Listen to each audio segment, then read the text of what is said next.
my hand. In this video, I'm gonna tell you what did I learn after living here in Japan for 4 years. Assalamualaikum warahmatullahi wabarakatuh. Welcome back to my channel. I hope you like this video. So let's get started. I don't think there are very practical stuff, but more like thoughts and realization, stuff like that. So I hope you like that, and you can even see some nature. Yeah, let's start.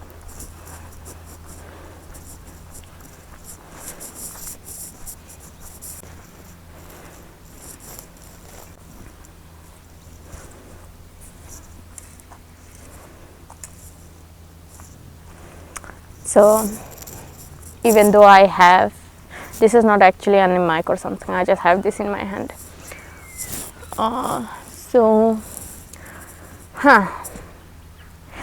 you can see, it's not my normal video. I'm literally finally out, and my favorite season of Japan is here finally, which is Haru, spring. And as you can see, it's so lovely and beautiful, and we're gonna talk about something very serious in this environment, so you don't get any offense. And I'm gonna start with the most controversial one, and I hope this beautiful nature doesn't make you hate me. With that, there are lots of people, so I'm proud of you for making this video in front of everyone. And with that, let's start. So basically, the first thing I realized after living here, working here, and currently studying, I realized that people from our country, or especially Desi household, doesn't respect women at all. And I know what you're gonna say, she is a main hater, blah blah blah blah blah, something like that. Believe me, it's not even about that. It's just like the behavior of these people, especially from Desi household, India, Pakistan or Bangladesh. They are so bad, and they don't even know it, how disrespectful they are towards their women.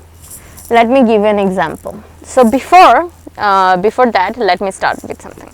So when I used to live in Saudi Arabia, I used to think that other people from other nations like Chinese, Taiwanese, or Philippines, Malaysia, or whatever, Indonesia, whatever, like the country which are Asian, but even it doesn't matter whatever their religion is, but they make their women work. Even like Japanese women, they work. Korean women, they work. Everyone. But normally in Desi household, women don't work much. And it was seen as such a bad thing. But they used to tell us that, see, you guys are so privileged that you guys don't have to work, and other Asian countries, they have to work, and it's so disrespectful, and like you guys should appreciate us more and stuff like that.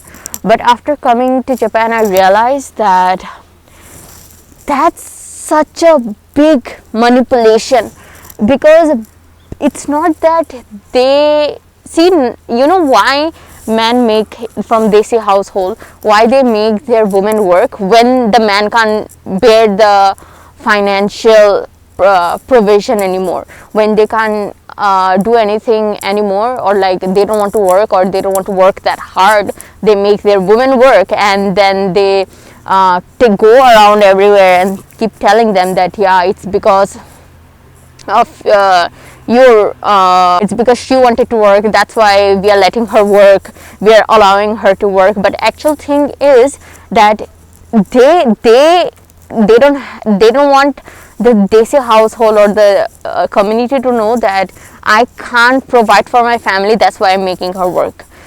And in their mind, it's such a underhanded compliment. Another thing is that they don't think that you're capable of working. This is the another thing. This is another reason why they don't let you work, or they don't allow you to work, because they think you can't do anything. And how I realized that, every woman I know here in Japan who are foreigners, not Japanese, foreigners, they either know how to speak the language, they learned it by university, they work, they have car, they have a license of car or something like that, or electric bike, something like that. But none of the Bengali people I know have that, because it's not even only here, even in Saudi Arabia where I live, most women don't know how to speak Arabic because they don't go out and communicate much. Even me, including me, when I stayed there for this long, I studied Arabic, I learned Quran, I have so many subjects in my school, but still I don't know how to speak Arabic. And I lived there for I lived there and grew up there. So this is not because they think you're not capable of learning a new language. Even here, now that I started learning new language, there are people who undermine me, who thinks that I can't do it. They laugh at me when I make a mistake in Japanese. They don't want me to have a car license, even though I want to, and they don't want me to work, they don't want me to study, and they try to use Islam against me. But Alhamdulillah, I know enough to know that this is my right.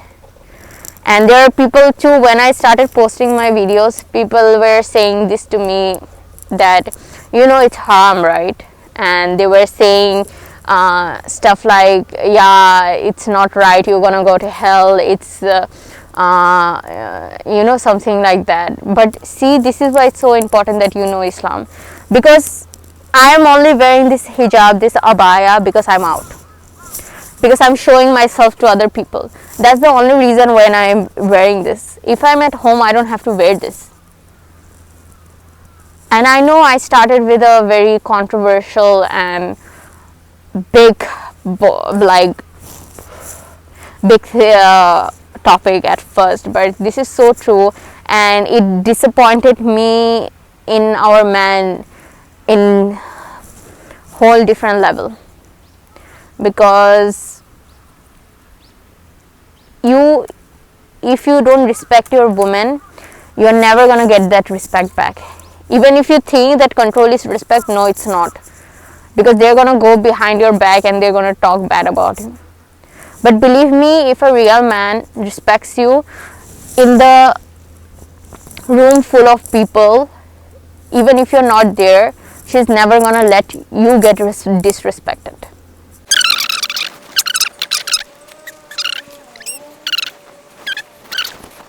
I want to say is, the second thing I learned in Japan is like, what's wrong with you, man? Like literally, what's wrong with the man of our society, our community, especially Desi households? I have so much complaint about the Desi household, because like Japanese men, you can't tell their age, not only because of their genetics, their lifestyle, but because how they look after themselves.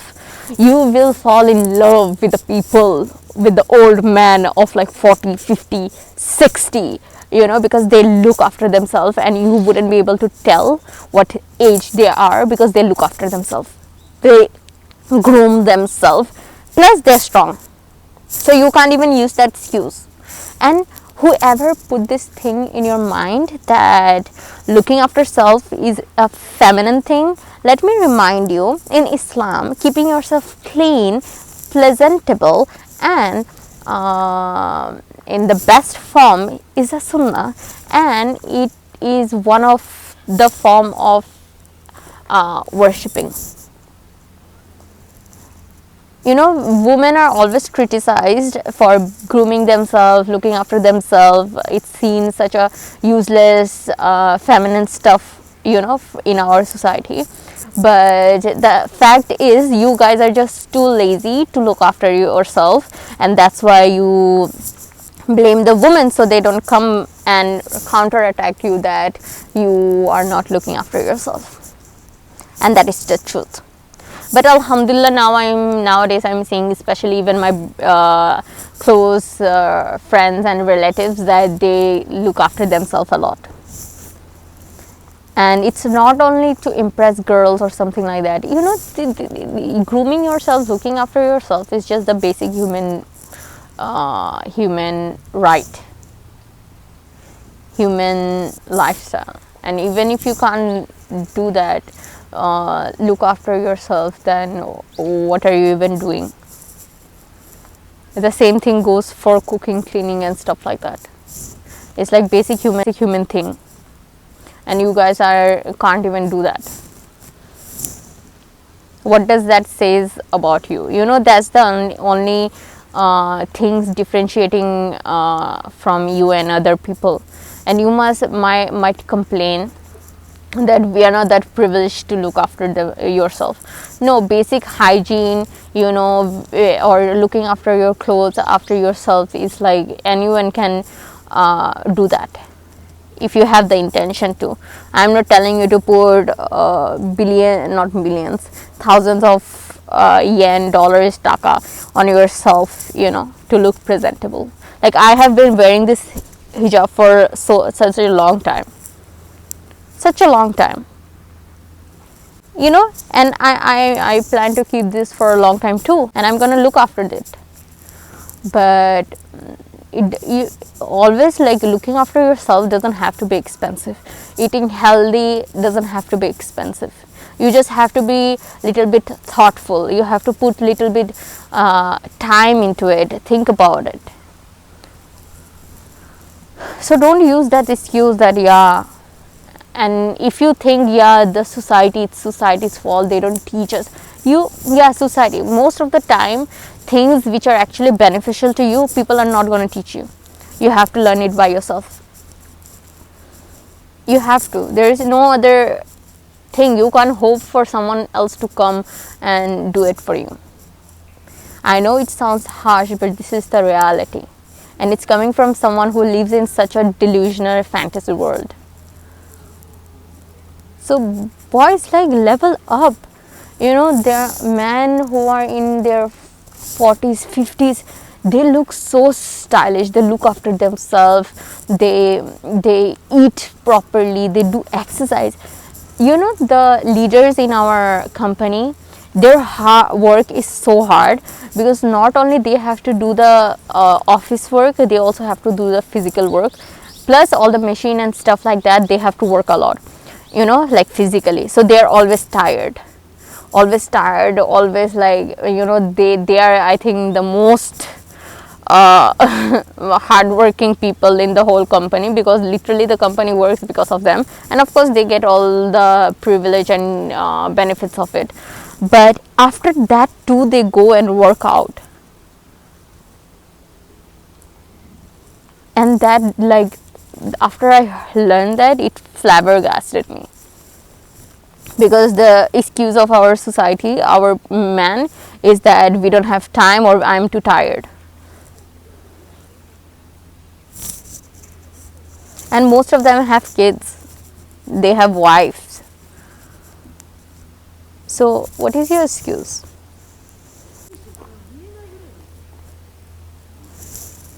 Another thing, okay, as a woman who lived in only other two countries, Bangladesh and Saudi Arabia, I'm gonna tell you, Japan, I think, is more independent woman friendly, in my opinion, because, like, even though I know there is so much hierarchy and patriarchy in Japan too, but at least you can live here alone. Like, here I am, I came here alone in Japan, sitting in a park, talking, stuff like that. I don't think I would be able to do that in Saudi Arabia or in Bangladesh like this. And if you're, of course, there are other problems here. Every country has a problem that doesn't change, and I think women are oppressed in all over the world in different form of manipulation. I think they were trying to sit here. And But at least in Japan, you can walk, you can stay alone, you can live alone.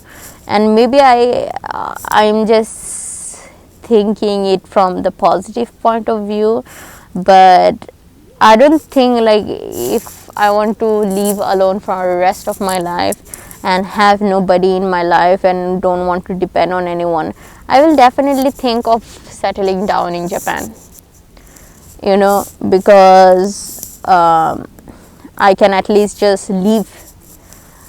I will just eat, go to work and come home, and I think I will be happy with that, because in this here there are no that type of community which will belittle me for living alone, choosing my life the way I wanted to live, or be myself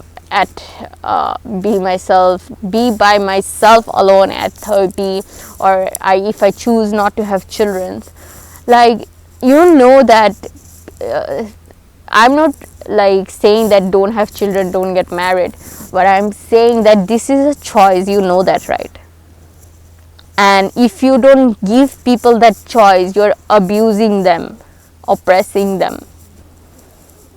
We all have the choice to study, or if we don't study, I want to work or I don't want to work, if I want to have a family, a lover, kids, it's all a choice.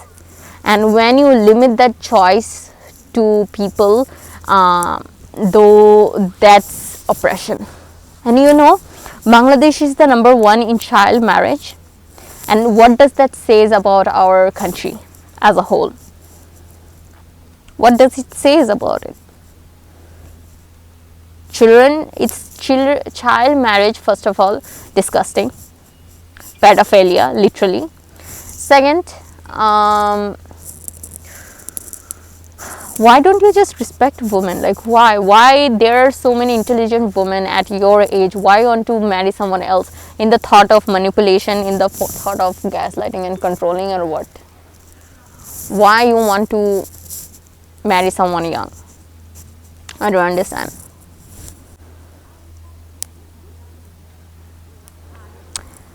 So I have so much reason to hate our community.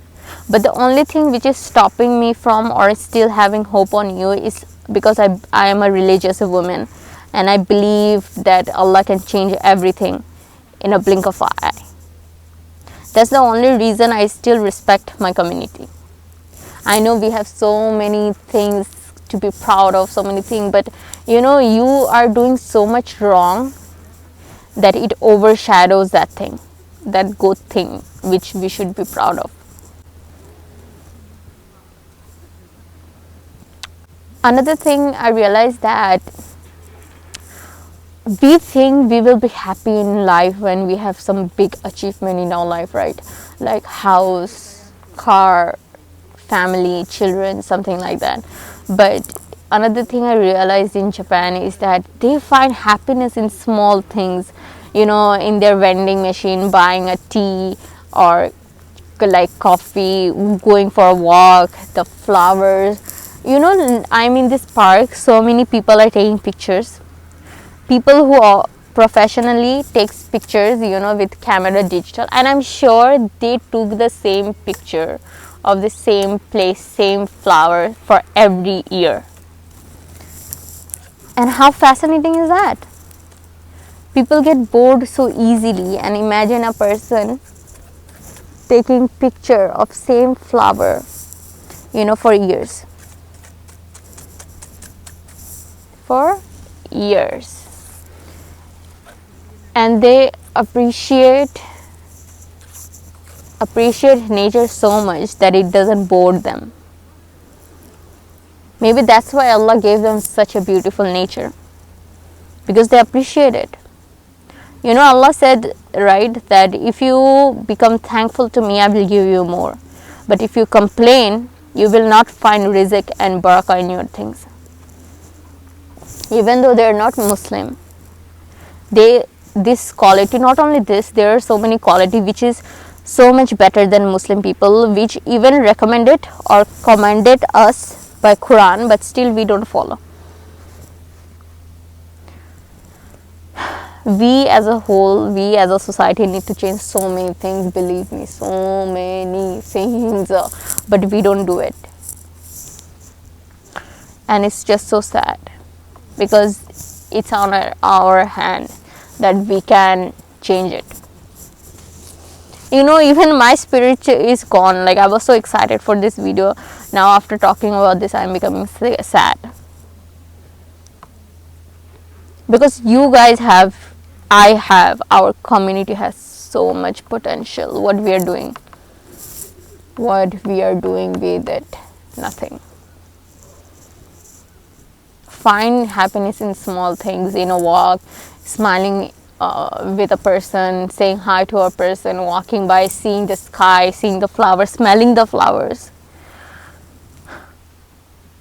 Appreciate the food you get to eat, the beautiful air you get to feel. I think yesterday I saw a video. An old man who used to live in Dhaka had a store. Okay, I think it's rickshaw, cycle, tire pump thingy. And suddenly some police, they broke this off and destroyed the whole shop. And that person was shaken by it, because that's the only thing he had. He wasn't crying, but I saw the tears in his eyes. He was trying to hold it back. He couldn't speak because he was in shock. But people were asking him so many questions, and people were asking that where do you live and stuff like that. And that person was saying that I live here after the work. I have nothing. I only have this. May Allah make us so successful. May Allah bless us with so much success that we can help people like them. May Allah not make anyone feel like that. May Allah, you know, this is why, even if you have no one, nothing to look forward to, at least like do it for other people. Because if you are in a privileged situation, you can help so many underprivileged people. You understand that, right? You know why long form videos, YouTube, have such a big important space in my heart? Because I know when I was depressed and I thought I have nothing in my life and I was not happy with myself, I only had YouTube to distract me from it. I had this young woman in their 16s, 20s, 30s who were used to be like me, depressed, sad, disappointed by the world, who kept persevering, motivating other people. I should go home, right? This conversation is making me sad.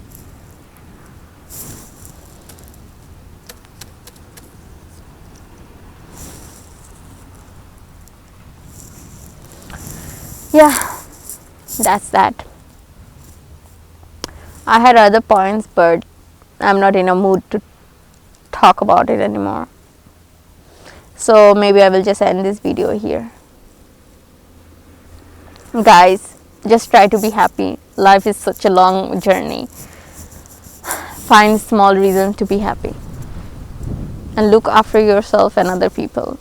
Be kind to everyone. Smile at everyone. Don't ignore anyone. That hurts. And I will see you in the next video. If you like this video, like, comment and subscribe. I will see you in the next video. Fi amanillah.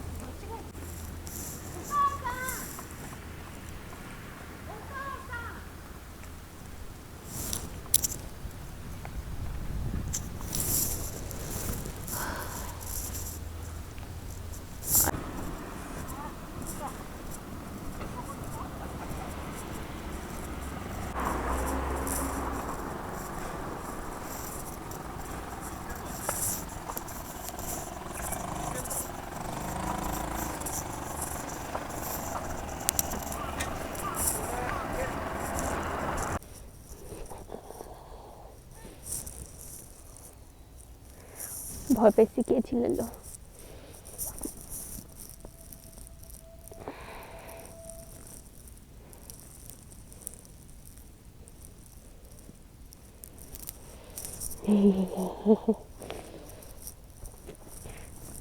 This is so fun.